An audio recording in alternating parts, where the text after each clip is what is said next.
In the ancient lands of the East, where mountains touched the sky and rivers carved the earth, lived a warrior named Kalin. His reputation was forged in steel and fire. From a young age he was taught that strength was unyielding, that to win a battle was to be an immovable rock against which all opposition shattered. He trained relentlessly, his muscles like cords of iron, his stance as solid as the fortress walls of his city. In every duel he would stand firm, weathering the storm of his opponent's attacks, waiting for them to exhaust themselves before he delivered a single, decisive blow.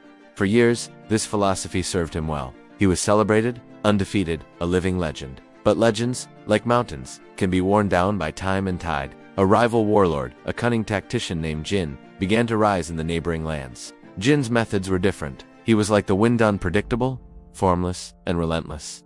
He never met strength with strength. He flowed around it, chipping away at it, finding the smallest cracks and exploiting them. When their armies finally met on the plains of shifting sands, Kalin's rigid formations, which had always brought him victory, became his undoing. Jin's cavalry was a whirlwind, never engaging directly, but always striking where Kalin was weakest. Kalin's army, trained to be a wall, broke apart like stone under 1,000 tiny hammer blows. Kalin survived, but his spirit was shattered. He had been the rock, but the wind had eroded him to dust. Defeated and humbled, he retreated into exile, his name a whisper of a bygone era. He wandered the wilderness, seeking an answer to a question that haunted his every waking moment. What is true strength? He meditated atop windswept cliffs and trained under waterfalls, but the answer eluded him. His body was as strong as ever, but his heart was heavy with the weight of his failure. One day, his journey took him to a secluded valley, where a vast forest of bamboo grew. He had seen bamboo before, of course, but here dominated the landscape, a sea of slender green stalks reaching for the heavens. He decided to make his camp there, hoping the solitude would clear his mind. A few weeks later, a fierce typhoon swept through the valley. It was a storm of incredible power, the kind that uproots ancient oaks and shatters the mightiest of trees. Kalin watched from the relative safety of a cave, witnessing the storm's fury. He saw massive, thick-trunked trees, symbols of the very strength he once idolized. Groaning under the strain, their branches snapping, their trunks splitting, until they were torn from the earth and cast aside. But the bamboo was different.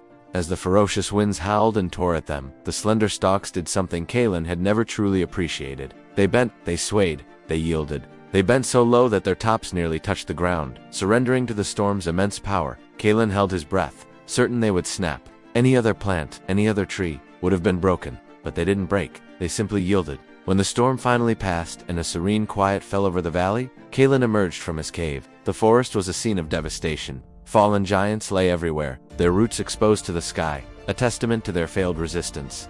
But the bamboo forest stood tall. The stalks had straightened themselves, swaying gently in the now calm breeze, as if the hurricane had been nothing more than a playful dance. They were unbroken, unharmed, their roots still firmly anchored in the earth. In that moment, a profound realization washed over Kalin. He had spent his entire life trying to be the oak tree, believing strength was about rigid resistance and unyielding force. He had taught his soldiers to be a wall, to stand firm and never give an inch. But the storm had shown him the truth. The oak, in its stubborn refusal to bend, was destroyed.